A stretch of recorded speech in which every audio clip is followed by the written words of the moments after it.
घनीभूत, घनीभूत का मतलब ठोस, भगवान का विश्व सत स्वरूप है, जिसमें असत्य सत्य स्वरूप है, जिसमें असत्य का प्रवेश नहीं होता, वह भगवान सतघन है।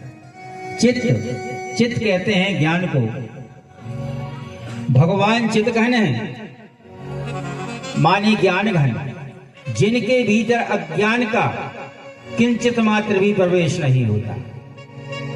भगवान आनंद घन है, आनंद घन का मतलब भगवान की कृपा रहती है तो दुख कलेश कष्ट का कोई प्रवेश नहीं होता। तो ये तीनों भगवान में पूर्णता विद्यमान रहते हैं, इसलिए भगवान को सच्चिदानंद कहते हैं। बोलिए सच्चिदानंद भगवान की जय हो। अब भगवान करते क्या हैं? विश्वोत्पत्त्यादि हेतवे, ये सारा विश्व भगवान के द्वारा ही उत्पन्न हुआ है। आदि मतलब पालन संहार, विश्वोत्पत्त्यादि हेतु, उत्पत्ति पालन संहार, ये सब आदि शब्द में आ जाते हैं। तो इन तीनों प्रकार के जो कारण हैं, ऐसे प्रभु की शरण में जाने से क्या लाभ मिलता है? तापत्रय विनाशाय, हम और आप जो तीनों प्रकार के तापों से घिरे हुए हैं, सच्चिदानंद भगवान की शरण ग्रहण करते ही सारे संताप ध्वस्त हो जाते हैं। बोलिए वृंदावन बिहारी लाल की जय। यम प्रभजन्तमनुपेतं पेतकृत्यं द्योपायनो बृहकातर आजुहाव।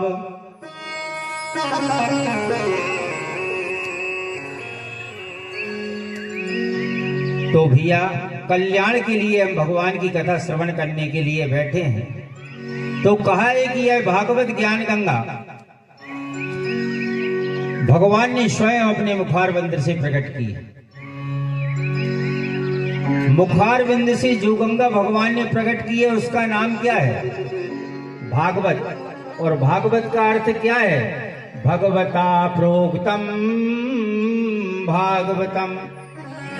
भगवान ने जिसे अपनी वाणी से प्रकट किया है उसका नाम है भागवत। व्यास जी ने जब इस ग्रंथ की रचना की, श्रीमद् भागवत की, तो श्री हरि के पास लेकर पहुंचा। बोले प्रभु, यह पावन ग्रंथ आपके चरित्रों से परिपूर्ण मैंने तैयार किया है, इसको आपका आशीर्वाद चाहिए। ये आपकी ही वाणी है। भगवान ने पूछा इसका नाम क्या है? बोले इसका नाम है भागवत पुराण। भगवता प्रोक्तम। प्रभु आपने ही तो कहा है कि जो चतुर श्लोकी के रूप में जो आपने ब्रह्मा जी को ज्ञान दिया है, तो प्रभु मैंने तो उसी बीज में खाद पानी देकर यह 18,000 श्लोकों का वृक्ष तैयार किया है। मूल में आप ही का है, जो आपकी वाणी है वही है, इसलिए इसको मैंने भागवत नाम दिया है। भगवान बड़े खुश हुए। लक्ष्मी जी चरणों की सेवा कर रही थी। व्यास जी ने कहा, माँ आप भी आशीर्वाद दीजिए। लक्ष्मी जी ने कहा, जब मेरा नाम नहीं है, भगवान का नाम है, भगवान का प्रभाव है, तो भगवान देंगे आशीर्वाद, हम नहीं देंगे। व्यास जी बोले, नहीं नहीं माँ, भागवत का अर्थ एक और होता है, भगवत्या प्रोक्तम भागवतम। भगवती की वाणी जिसमें विराजमान हो, तो आपका भी तो नाम है। लक्ष्मी जी ने कहा, नहीं, ऐसा जबरदस्ती वाला नाम नहीं चाहिए हमको, हमारा नाम स्पष्ट रूप से होना चाहिए, तब आशीर्वाद देंगे। तो माँ को प्रसन्न करने के लिए वेद व्यास जी ने इसमें श्रीमद और जोड़ दिया। श्रीमद और जोड़ दिया तो क्या हो गया? श्रीमद् भागवत महापुराण।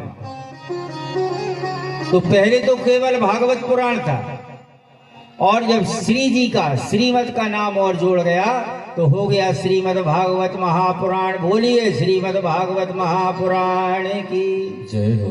तो भगवान भागवत की ज्ञान गंगा भगवान के मुखारबंद से जो प्रकट हुई है, इसीलिए हुई है क्योंकि जीवों का उद्धार होता है। 7 दिन के लिए यह कथा विराजमान हुई है